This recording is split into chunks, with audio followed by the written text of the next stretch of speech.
Hello বন্ধুরা, সবাই কেমন আছেন জানাবেন।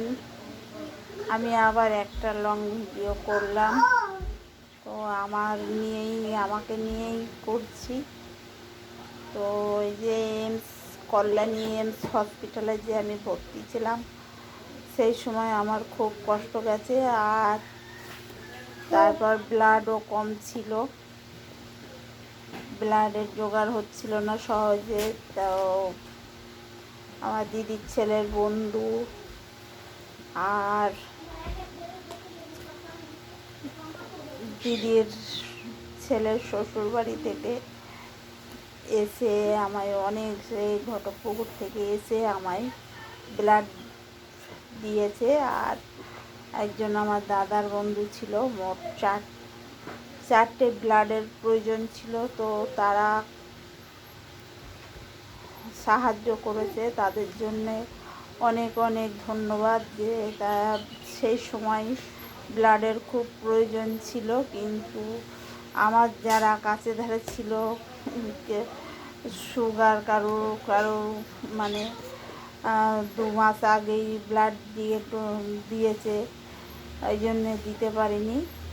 তো আমার দাদারাও অনেক চেষ্টা করেছিল, তো দিতে পারিনি। তো এখন মোটামুটি ওরা আমায় খুব হেল্প করেছে।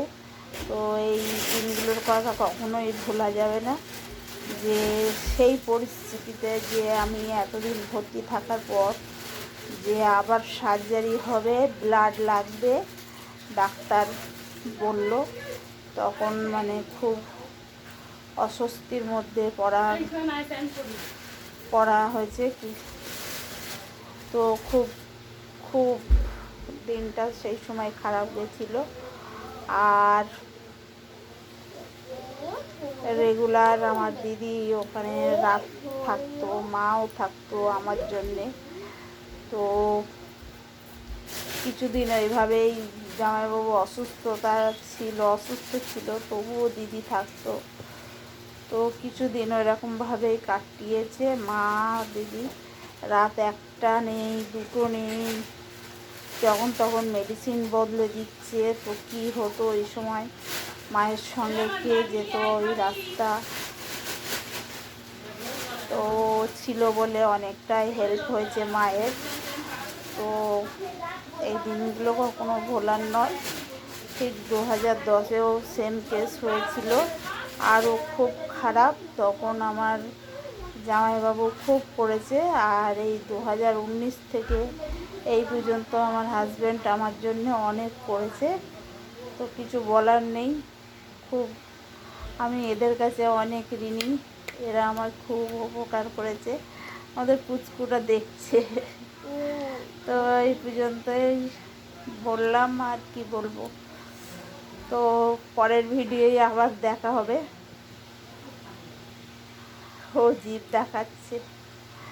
তো সবাই ভালো থাকবেন। টাটা টাটা করে দাও তো বাবু। এখানে করো, এখানে ক্যামেরাই করো, টাটা। তো টাটা করছে, ও ভাবছে ওখানে হচ্ছে।